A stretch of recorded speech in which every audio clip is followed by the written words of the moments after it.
మధురం మధురం నీ వాక్యం నా త్రోవకు దీపం నీ వాక్యం. యేసు నామంలో మీకు శుభములు సమృద్ధిగా కలుగును గాక. మధురం నీ వాక్యం అనే కార్యక్రమానికి స్వాగతం. ఈరోజు మనం శాపం నుండి దీవెనలోనికి అనే అంశం 16వ భాగం ధ్యానించుకుందామండి. మధురం మధురం నీ వాక్యం నా త్రోవకు దీపం నీ వాక్యం. ఈరోజు మంత్రగాళ్ళు శపించుటలో నిపుణులు అనే అంశాన్ని ధ్యానించుకుందాం. అది వారి వృత్తి. మంత్రగాళ్ళ వృత్తి ఏంటంటే ప్రజల మీద శాపాన్ని పలకడం అన్నమాట. అప్పుడు ఆ ప్రజలు వాళ్ళ జీవితంలో ఏ విధంగా కూడా జయాన్ని పొందలేరన్నమాట. సో బైబిల్ గ్రంథంలో అలాంటి ఒక వ్యక్తిని మనం సంఖ్యాకాండం 22 నుంచి చూస్తామండి. 22, 23 ఈ అధ్యాయాల్లో మనం చూస్తాం. 24 కూడా. ఎవరు ఆయన అంటే బిలాము అన్నమాట. ఈ బిలాము మరి మోవాబు రాజు దగ్గర బాలాకు మోవాబుని పరిపాలిస్తూ ఉంటాడు. అయితే ఇజ్రాయేల్ ప్రజలు ఎడారి ప్రయాణం, సంఖ్యాకాండం అంటే ఎప్పుడు కూడా ఎడారి ప్రయాణం అండి. నిర్గమకాండం అంటే వాళ్ళు ఐగుప్తు నుంచి బయటికి వస్తారు. నిర్గమ అంటే బయటికి రావడం. ఆ తర్వాత 12వ అధ్యాయంలో పాస్కాని భుజిస్తారు ఐగుప్తులో. ఆ తర్వాత అక్కడ నుంచి వాళ్ళు మరుసటి రోజు బయటకు వచ్చేస్తారు. ఇంకా 19వ అధ్యాయం నుంచి నిర్గమకాండం అనగానే చివరి వరకు 40వ అధ్యాయం వరకు 40th చాప్టర్ వరకు కూడా 19th to 40th వాళ్ళు డైరెక్ట్ మౌంట్ సినాయ్ అన్నమాట. దేవుడు వాళ్ళతో మాట్లాడతారు 10 ఆజ్ఞలు ఇచ్చి. లేవియకాండం కూడా అంతే. లేవియకాండం వచ్చేసరికి ప్రభువే సినాయి నుంచి కిందికి వచ్చేసి కింద మోషే దేవుడిచ్చిన నమూనా ప్రకారము గుడారాన్ని నిర్మిస్తాడు. దాన్ని మోషే గుడారం అని అంటారనమాట. ఆ గుడారంలోనికి మందస పెట్టే పైన ఉన్న కరుణాపీఠం మీద దేవుడు వసిస్తూ ఇజ్రాయెల్ ప్రజల్ని ఆశీర్వదిస్తాడు. లేవియకాండం 1 నెల రోజుల పాటు అన్నమాట. ఇది ఒక్కొక్కటి మనం కంటిన్యూస్గా చదువుకోవాలండి. అయితే ఇప్పుడు మనము సంఖ్యాకాండం అన్నమాట. సంఖ్యాకాండం అంటే వాళ్ళు సినాయి పర్వతం దగ్గర నుంచి కదులుతారు. దేవుడే వాళ్ళని మేఘస్తంభంలాగా, దినంలో రాత్రిలో అగ్నిస్తంభంలాగా వాళ్ళని నడిపిస్తూ ఉంటారు. ఆయనే మ్యాప్ అన్నమాట. అలా ఎడారి ప్రయాణము 39 సంవత్సరాలండి. అయితే ఒకసారి వాళ్ళు మోవాబు దగ్గరికి వస్తారనమాట. వచ్చినప్పుడు ఆ రాజుకి భయం. మోవాబు రాజు బాలాక్ అనమాట. ఈ ఇజ్రాయిల్ ప్రజలంటే భయం అన్నమాట. ఎందుకంటే దారిలో వాళ్ళు ఇంకా రాజులను ఓడించారనమాట. అంతకుముందు అమోరీల రాజుని, బాషాన్ రాజు, వీళ్ళందరినీ ఓడించారు. ఇంకా వాళ్ళని కూడా ఓడిస్తారని భయంతో ఈ బాలాకు రాజు, మోవాబు రాజు అయిన బాలాకు, ఆయన దేశంలోనే నివసిస్తున్న బాలాము లేదా బిలాము అంటారండి, ఆయన దగ్గరికి నాయకుల్ని పంపిస్తాడు. చాలా లంచం, చాలా డబ్బులు ఇచ్చనమాట. నీవు ఇజ్రాయేల్ ప్రజల్ని శపించు, అప్పుడు వాళ్ళు ఓడిపోతారు, అప్పుడు వాళ్ళని మేము ఓడించగలం. అర్థమవుతుంది కదా. నీవు శపించావనుకో, శపించిన తర్వాత వాళ్ళు గెలవలేరు. ఆ శాపవచనం వాళ్ళ మీద పని చేసినంత వరకు గెలవలేరు. ఎవరైనా అంతేనండి. ఒక శాపాన్ని ప్రకటించినప్పుడు ఆ శాపానికి తగిన పాపం వాళ్ళు చేసుంటే ఆ శాపం వాళ్ళకి పని చేస్తుంది అన్నమాట. అప్పుడు వాళ్ళు ఏ విషయంలో కూడా జయించలేరు అన్నమాట. శాపం క్రింద ఉన్నవాళ్ళు ఎప్పుడు శాంతి సమాధానం ఉండదు.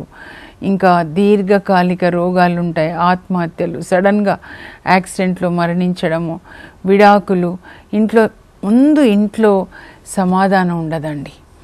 కానీ దీవెన కింద ఉన్న వాళ్ళ ఇంట్లో ప్రేమ ఉంటుంది, దేవుని సన్నిధి ఉంటుందండి. నీతిమంతులు దేవుని దీవెనలు పొందుతారు. నీతిమంతుల ఇండ్లని దేవుడు ఆశీర్వదిస్తారు. ఆయన సన్నిధి ఉంటుందన్నమాట. యేసుప్రభు ఇంట్లో ఉంటారు, ఆ ఇంటిని ఆశీర్వదిస్తారనమాట. ముఖ్యంగా మరి శాపాలు వచ్చేది మీరు చూస్తే ద్వితీయోపదేశకాండము 27లో 15 నుంచి చూస్తే ముందు చేతితో మలచువాన్ని ఆరాధించేవాళ్ళు శాపగ్రస్తులు. అది పాత నిబంధన. ఇప్పుడు మన హృదయంలో ఉన్నటువంటి పిశాచులు అన్నమాట. ధనాశ, తిండిబోత్తనము, త్రాగుబోత్తనము, సోమరితనము, అసూయ, స్వార్థము, ఇలాంటివి విగ్రహాలు అంతరంగంలో ఉండేవన్నమాట. కొలోసి 3:5లో లేదా ఎఫెసీ 5:3, ఆ తర్వాత గలతీ 5:16 నుంచి 19, 21 వరకు పౌలు రాస్తాడండి. ఇంకా యేసు ప్రభు కూడా చెప్తారు మత్తయి 15లో 19వ వచనంలో అన్నమాట. దురాలోచనలు ఇవి ముందు విగ్రహాలు అన్నమాట. ఎవరిని చంపాలి, ఎవరిని దోచుకోవాలి, ఎవరి గురించి చెడుగా మాట్లాడాలి, ఎవరి మీద అసూయపడాలి, దురాలోచనలు, వాటి నుంచి వ్యభిచారం, దొంగతనాలు, హత్యలు, అసూయలు, ఇవన్నీ కూడా అన్నమాట. అందుకే మంచి ఆలోచనలు రావాలంటే ఒకటే మార్గం అండి, ఈ బైబిల్ గ్రంథాన్ని చదవాలి. ఇందులో అన్ని మంచి మాటలే ఉంటాయి. మీకు శాంతి కలుగును గాక అని మీరు ఏ ఇంట్లో ప్రవేశిస్తే ఆ ఇంటిని దీవించండి. ఈ శాపం నుండి దీవెనలోనికి రావాలి.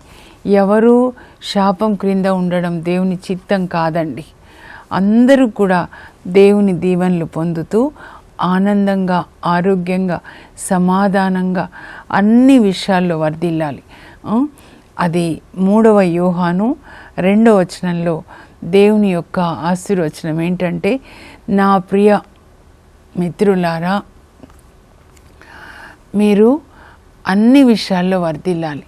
మీరు ఏ విధంగా ఆత్మలో వర్ధిల్లుతున్నారో వాక్యం చదివి పాటిస్తూ మీరు ఆత్మలో వర్ధిల్లుచున్న ప్రకారము శారీరకంగా కూడా అన్ని విషయాల్లో వర్ధిల్లి ఆనందముగా, సుఖముగా ఉందురుగాక.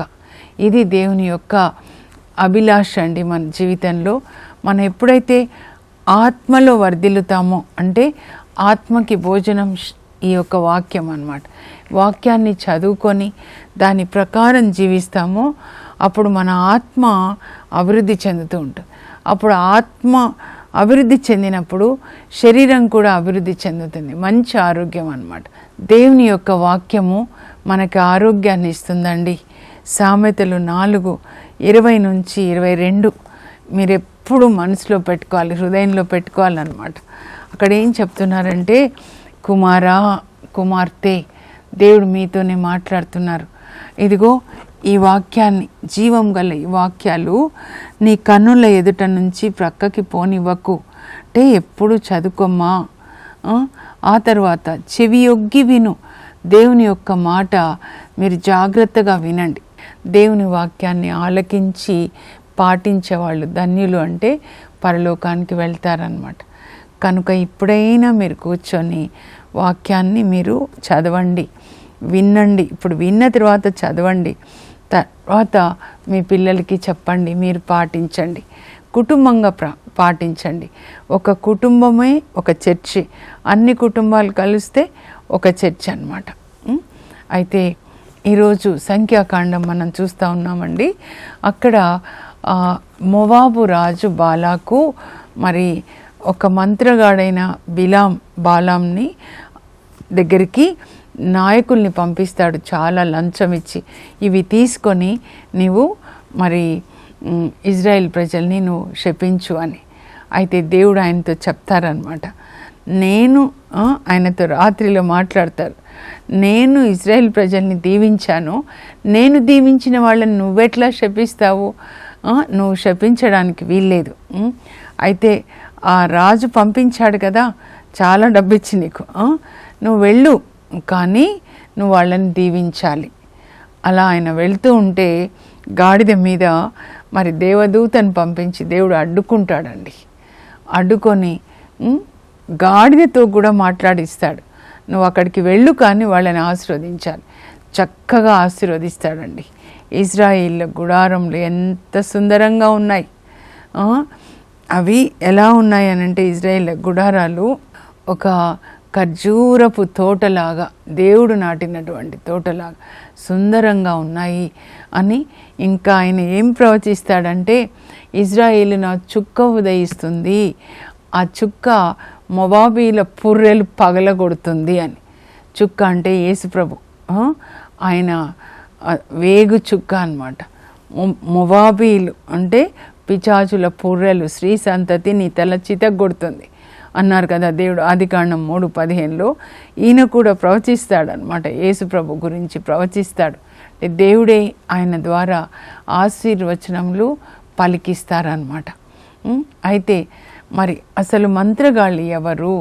మనం 1వ సమూయేలు గ్రంథం 28వ అధ్యాయంలో అండి, సౌలు రాజు ఎంత పతనమైపోతాడంటే, ఆయన ఒక మాంత్రికురాల దగ్గరికి వెళ్తాడు. ఎండోరు మాంత్రికురాలు అనమాట. నేను రేపు యుద్ధానికి వెళ్తున్నా, గెలుస్తానా లేదా అని. ఆయన పతన స్థితి మీరు చదవాలి. అసలు ఆయనని సమూయేలు ప్రవక్త అభిషేకించిన తర్వాత దేవుని చిత్తం చేయడండి, సొంత చిత్తం చేస్తాడనమాట.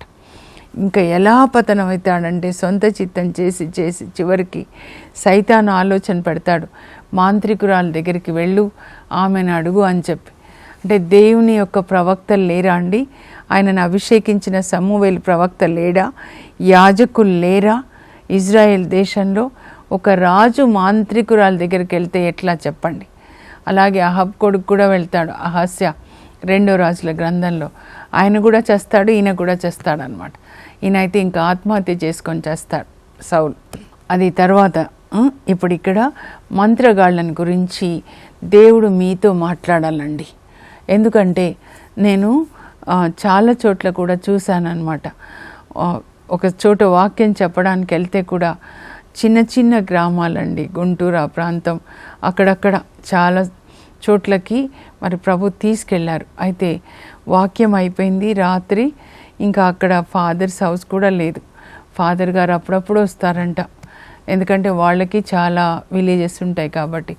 ఫాదర్స్ హౌస్ ఏం లేదు కనుక చర్చి దగ్గరనే ఉపదేశ్ ఇంట్లోనే ఆయనే భోజనం పెట్టారు, బాగా చూసుకున్నారు.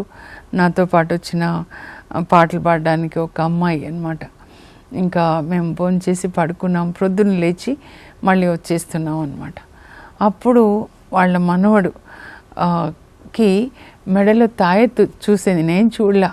నాతో వచ్చిన అమ్మాయి చూసి అక్క అక్క చూడక్క అని చెప్పి చూస్తే తాయెత్తు అనమాట. నేను అడిగాను, ఏంటండి అలా కట్టారంటే, బాబు అర్ధరాత్రిలో 2 గంటలకు లేస్తాడు, ఎట్లా ఉంటాడంటే చిన్నవాడండి, 4-5 సంవత్సరాలు ఉన్నాయి లేదు, ఇలా ఒక్కసారి లేచి అక్కడ అద్దం డ్రెస్సింగ్ టేబుల్ ఉంటే దాన్ని పగలగొడతాడు, ఇలా చేస్తాడు, పగలగొడతాడు, చాలా వైల్డ్ అయిపోతాడు అని. అంటే అది దయ్యపు శక్తి. 2 గంటలకి వాళ్ళది పీక్ టైం అండి, గ్రేవియార్డ్ టైం అంటారు. దయ్యపు శక్తి అంధకార గడియ అంటారు యేసు ప్రభు. చూడండి, 2 గంటల సమయం ఆ ఆకాశ మండలంలో ఉన్నటువంటి ఆ అంధకార శక్తులు మరి ఏ మనిషి హృదయంలో దేవుని వాక్యం లేకుండా, నీతి లేకుండా, ప్రేమ లేకుండా ఉంటుందో ఆ హృదయాల్ని ఆక్రమించుకుంటాయండి. ప్రేమ లేని హృదయంలోనికి, అవినీతి ద్వేషము ఉన్న హృదయంలోనికి అవి ప్రవేశించగలుగుతాయన్నమాట. అలా చేస్తుంటే ప్రక్కన వాళ్ళు చెప్పారంట, అక్కడికి వెళ్ళి మంత్రగాడు ఉన్నాడు కదా, తాయెత్తు కట్టండి అని, కట్టించిన తర్వాత బాగున్నాడని చెప్తున్నారు. అప్పుడు ఇంకా నేనేం చెప్పానంటే, ఒక పాము ఉంటే మీరు ఇంకో పెద్ద పాముని తీసుకొచ్చి పెట్టారనుకోండి, అప్పుడు ఈ పాము మౌనంగా ఉంటుంది. అలా చేశారయ్యా, మీరు ఒక ఉపదేశిగా ఉండి ఇలా చేయొచ్చా అంటే, వాళ్ళకి వాక్యం రాదు కదా, ఏదో కొన్ని రిపీటెడ్ ప్రేయర్స్ చెప్తారనమాట. అప్పుడు ద్వితీయోపదేశకాండం 18, 10, 11 నేను అతనికి చెప్పాను, అలా చేయకూడదు బ్రదర్ గారు అంటే, సరే తీసేస్తామన్నారు. తీసేసి అక్కడ బయట కాలువ ఉంది, అక్కడ పడేస్తాము అని చెప్పారనమాట. బాబుని ఇట్లా సైతానికి అప్పగించొద్దు.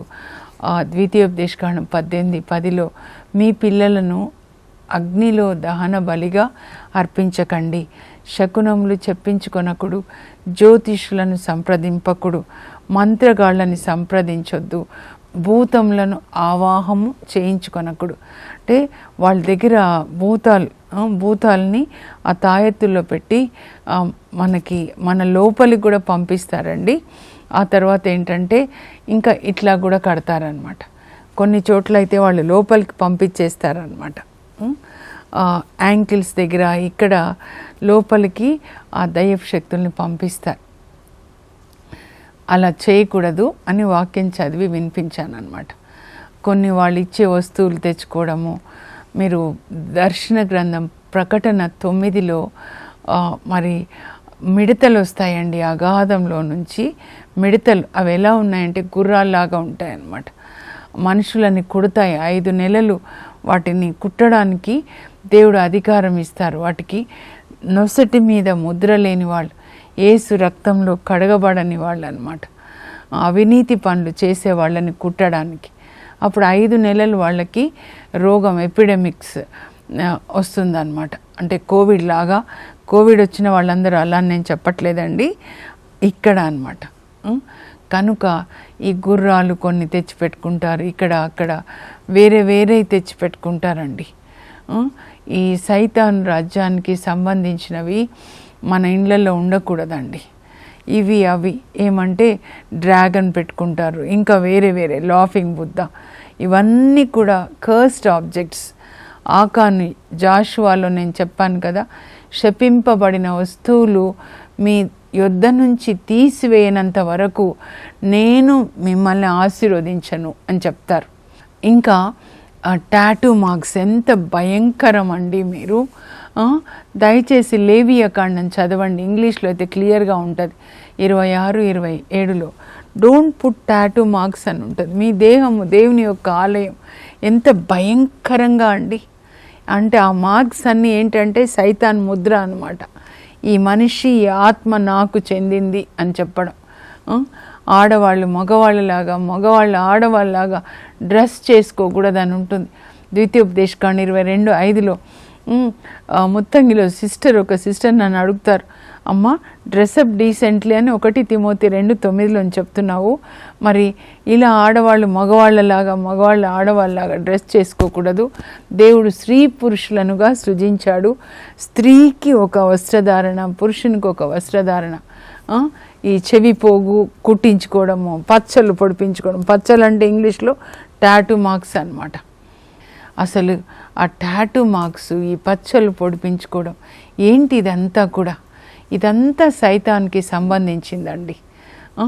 అవన్నీ ఆబ్జెక్ట్స్ తీసేసి మీ ఇంట్లో దేవుని వాక్యాలు పెట్టుకోండి, సిలువ పెట్టుకోండి. ఏంటంటే ఆ సిలువ యేసు ప్రభు త్యాగాన్ని మనకి జ్ఞాపకం చేస్తుంది. అంతేకాని ఆ సిలువ మనల్ని రక్షించదు. ఇంట్లో పెట్టుకున్న సిలువ. మన ఫోకస్ ఎప్పుడూ దేవుని మీద ఉండాలి. అంటే దేవుడిచ్చిన వాక్యం. ఆ వాక్యం మీద నుంచి పక్కకి వెళ్ళకూడదండి. మీరు సంఖ్యాకాండంలోనే 21 అధ్యాయం మీరు చదివితే అక్కడ వాళ్ళు మోషే మీద గొణుగుతూ ఉంటారు. అబ్బా వాళ్ళు చేసిన 2 పాపాలు ఎందుకు సంఖ్యాకాండంలో 14లో కూడా వాళ్ళు మరణిస్తారంటే ఎప్పుడు గొనగడం. ఈ పాడుకూడు మేము తినలేకపోతున్నాము, మాకు అక్కడ ఉన్నప్పుడైతే ఎంత బానిసత్వంగా పని చేసినా, ఎంత కొరడా దెబ్బలు తిన్నా, సాయంకాలానికి మాకు దోసకాయలు, పుచ్చకాయలు, చేపలు అన్నీ గుర్తొస్తున్నాయంట. అప్పుడు తిన్నవి గుర్తొస్తున్నాయి. అది దయ్యం, తిండిపోతు దయ్యం ఎవరిలో ఉంటే వాళ్ళకి అప్పుడు అది తిన్నాం కదా, అదే తిన్నాను, నాకు ఇప్పుడు అదే కావాలన్నమాట. అదే చికెన్ కావాలి, అదే మటన్ కావాలి, అదే ఐస్ క్రీమ్ కావాలి. అట్లా పాతవి ప్రార్థన చేస్తుంటే అట్లా గుర్తొస్తుంటాయి అన్నమాట. నాకు కూడా అలాగే అనిపడాయండి. నాకు కూడా అలాగే ప్రేయర్ చేస్తుంటే చికెన్ 65 గుర్తొస్తుంది. ఏంటి ప్రభా ఇట్లా గుర్తొస్తుంది అంటే, నీలో ఆ దయ్యపు ఆత్మ, తిండిపోతే ఆత్మ అది కావాలని అడుగుతుంది అని. ఏం చేయాలి ప్రభా అంటే, ఈ తిండిపోతే ఆత్మ నా నుంచి తీసేయమని నువ్వు అడిగితే నేను తీసేస్తాను. రోజు ప్రార్థన చేసుకుంటాను నేను. నిజంగా నా లైఫ్ సింపుల్గా ఉండాలి. ఇప్పుడు మన పరిశుద్ధ తండ్రి గారు, పోప్ లియో 14 గారు very very simple, humble, and I came to serve, not to be served. ఎంత మంచి వ్యక్తి అంటే, మరి మనం చాలా నేర్చుకోవాలండి. ఎందుకు ఆ పేరు తీసుకున్నారని ఒక ఫాదర్ గారు చెప్తేనే విన్నాను. పోప్ లియో 13 ఆయన పేదల మధ్యలో పనిచేసి పేదలకి పని వాళ్ళకి న్యాయం చేకూర్చండి, అన్యాయం చేకూర్చొద్దు, అన్యాయం చేయొద్దు, సాంఘిక న్యాయాన్ని పాటించండి. Social justice is more important than our prayers and hour songs. పేదల పట్ల కరుణ కలిగి ఉండడం, ఆ తర్వాత మన కూలి వాళ్ళకి న్యాయం చేకూర్చడం, పని చేసే వాళ్ళని సమంగా మనం చూడడం అన్నమాట. దాన్ని గురించి అలా పనిచేశారంట పోప్ లియో 13 గారు. సో ఆయనని మోడల్గా, రోల్ మోడల్గా ఇప్పుడు పరిశుద్ధ తండ్రి గారు మరి తీసుకున్నారనమాట. అందుకని ఆ పేరు పెట్టుకున్నారనమాట. వెరీ సింపుల్ పర్సన్ అని చెప్తున్నారు, హంబుల్ పర్సన్ అని చెప్తున్నారు. ఇంకా నాకు చాలా ఏం నచ్చిందంటే ఇంగ్లీష్లో మాట్లాడుతున్నారు, వాళ్ళేమో వేరే లాటిన్లో మాట్లాడితే మనకు అర్థం కాదు. ఇంగ్లీష్లో మాట్లాడుతున్నారు, 5 భాషల్లో ఆయన he can speak fluently in 5 languages అని చెప్పారనమాట. సో అట్లా మనం కూడా ఆ విధంగా జీవించాలన్నమాట. ఎప్పుడు యేసు ప్రభుకి చెందిన వాళ్ళు కరుణ కలిగి ఉండాలండి. మన హృదయం కరుణ కలిగి ఉంటే కరుణాపీఠం అన్నమాట. కరుణాపీఠం మీద కరుణామయుడని యేసు ప్రభు నివసిస్తారు. సో మనందరం కూడా మనకిచ్చినటువంటి పరిశుద్ధ తండ్రి గారు పాపు గారిని అనుకరిస్తూ మన పెద్దలు, మన పునీతులు, పునీత హంగేరి ఎలిజబెత్ అమ్మ కానీ అందరూ ఏ పునీతుల్ని తీసుకున్నా వాళ్ళు ముందు కరుణ కలిగి పేదవాళ్ళకి సాయం చేశారండి. ఆ తర్వాత సొసైటీలో, సమాజంలో అందరూ సమానమే, ధనికులు పేదలు.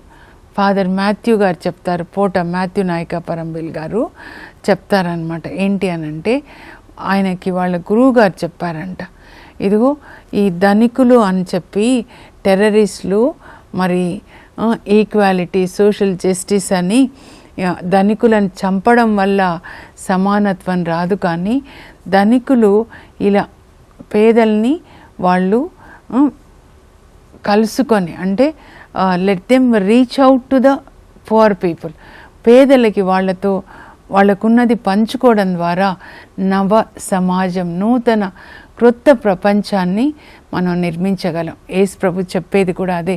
బైబిల్ చదివితే దీని తర్వాత మనము లూకా సువార్త ధ్యానించుకుందామండి. అందరము ఒక కుటుంబంలాగా, దేవుని కుటుంబంలాగా ప్రేమగా జీవించాలి అని దేవుని యొక్క కోరిక. అందుకే ఆయన మరి ఈ భూమిని సృజించాడు. ఆ పరలోకంలో ఉన్న ప్రేమ ఇక్కడ ప్రేమ రాజ్యాన్ని స్థాపించాలి. సమ సమాజం, నవ సమాజం అంటారు, మరో ప్రపంచం. ఏంటి అంటే అందరూ కలిసి ప్రేమగా ఐక్యతగా జీవించాలని. కనుక ఈ మంత్రతంత్ర శక్తుల నుంచి మనం విడుదల పొందాలండి. సంఖ్యాకాండంలో చెప్తా ఉన్నాను కదా నేను, అక్కడ వాళ్ళు గొనిగినప్పుడు దేవుడు పాముల్ని పంపిస్తారండి సంఖ్యాకాండం 21లో. అప్పుడు ఆ పాములు కరిస్తే చాలామంది చనిపోతారు. అప్పుడు మోషే దగ్గరికి వచ్చి, అయ్యా మా కోసం ప్రార్థించి తప్పు పని చేశామంటే దేవుడు చెప్తారు, ఒక కంచు సర్పాన్ని చేసి కొయ్య మీదికి ఎత్తు, అప్పుడు దాని వైపు చూసిన వాళ్ళు రక్షణ పొందుతారు అని చెప్పి చూడమని చెప్పారు దేవుడు. అంతే అండి. కానీ వాళ్ళు తర్వాత ఏం చేశారంటే దాన్ని ఆరాధించడం ప్రారంభించారు. దేవుని వాక్యాన్ని, దేవుణ్ణి వాళ్ళు ఆ కంచు సర్పం సిలువ అంటే కొయ్య మీద దాంతో రీప్లేస్ చేస్తారనమాట. తర్వాత అది అలాగే ఉంటుందండి. హిజ్కియా రాజు సమయంలో దాన్ని ఆయన డిస్ట్రాయ్ చేస్తాడనమాట. మన ఫోకస్, నేనేం చెప్పాలనుకుంటున్నానంటే మన ఫోకస్ దేవుని మీద నుంచి, దేవుని యొక్క ఆజ్ఞల మీద నుంచి, పరిశుద్ధాత్మ, దేవుని మాట, దేవుని వాక్యం, మరియ తల్లి ఎలా పొందారు దాని మీద నుంచి ఒక వస్తువు మీదకి కానీ, ఒక ప్రదేశం మీదకి కానీ, ఒక మనిషి మీదకి కానీ ఫోకస్ చేసి వాళ్ళని, ఆ ప్రదేశాన్ని, వస్తువుని ఆరాధించకూడదు. ప్రార్థన చేసుకుందాం. పరలోకపు మా తండ్రి, మీ పరిశుద్ధ నామమునకు స్తోత్రం కలుగును గాక. మీకు నేను తప్ప మరొక దేవుడు లేడు అని చెప్పారు. మేము ఎలా జీవించాలి అని మీరు మాకు 10 ఆజ్ఞలు ఇచ్చారు ప్రభా, నిర్గమకాండ 20లో. అలాగే యేసయ్య, మీరు మాకు ప్రేమ ఆజ్ఞల్ని ఇచ్చారు. దేవుణ్ణి ప్రేమించండి, పొరుగు వాళ్ళని ప్రేమించండి అని చెప్పి మాకు 2 ప్రేమ ఆజ్ఞల్ని ఇచ్చారు. మేము ప్రేమ కలిగి జీవిస్తూ మీరు చెప్పినట్లుగా జీవించేటట్లుగా, మీ వాక్యం ప్రకారం జీవించేటట్లు, అలాగే మీరు మాకు ఇచ్చిన పొరుగు వాళ్ళ పట్ల ప్రేమ కలిగి ఉండేటట్లు, ఇంట్లో తల్లిదండ్రుల్ని, తోడబుట్టిన వాళ్ళని ప్రేమిస్తూ, సమాజంలో ప్రభా రోగులు, పేదలనైనా, వికలాంగులు, వితంతువులని, అనాథల్ని ప్రేమించే కృప మాకు దయచేయండి. మంత్రతంత్ర శక్తుల నుంచి అందరికీ విడుదల దయచేయండి ప్రభా. ఎవరెవరు మంత్రశక్తుల క్రింద ఉన్నారో సంఖ్యాకాండ 23 ప్రకారం మంత్రములు, తంత్రములు మన మీద పనిచేయవు. మన యేసు రక్తంలో శుద్ధి చేయబడ్డాం, కడగబడ్డాం. నీకు విరోధంగా రూపింపబడిన ఏ ఆయుధము వర్ధిల్లదు అని యెషయా 54:17 చెప్పారు ప్రభా. మాకు విరోధంగా రూపింపబడినటువంటి ఏ ఆయుధము వర్ధిల్లకుండును గాక. మాకు వ్యతిరేకంగా లేచిన ప్రతి నాలుక మేము ఖండిస్తున్నాం. దేవుని బిడ్డలుగా దేవుడు మాకు ఇచ్చిన స్వాస్థ్యం ఇది. There is no sorcery nor any divination against the house of Jacob. No weapon that is fashioned against us shall prosper. Every tongue that rises against us we do condemn. This is our heritage as the servants of the Lord. Our righteousness is from you, Heavenly Father. In Jesus' name we ask. Amen. మంత్రతంత్ర శక్తుల నుంచి విడుదల పొందండి. అలాంటి శపింపబడిన వస్తువులు మీ ఇంట్లో ఉండకూడదు. అలాగే అబద్ధాలు, దొంగతనాలు, తల్లిదండ్రులను అగౌరవపరచడం, వీళ్ళందరూ శాపగ్రస్తులు కనుక ఆ అబద్ధాలు, దొంగతనాలు కూడా విడిచిపెట్టి తల్లిదండ్రులని గౌరవించండి. ఇందులో ప్రార్థన రాశాను, చాలా ప్రార్థనలు, ఎలా శాపం నుంచి మరి దీవెనలోనికి రావాలని. మీరు ఈ బుక్ తీసుకొని, అంటే కొనుక్కొని మీరు ప్రార్థించుకోనండి. అలాగున వాక్యం ప్రకారం అప్పుడు శాపం నుంచి దీవెనలోనికి మీరు ప్రవేశిస్తారు. God bless you. Have a blessed day.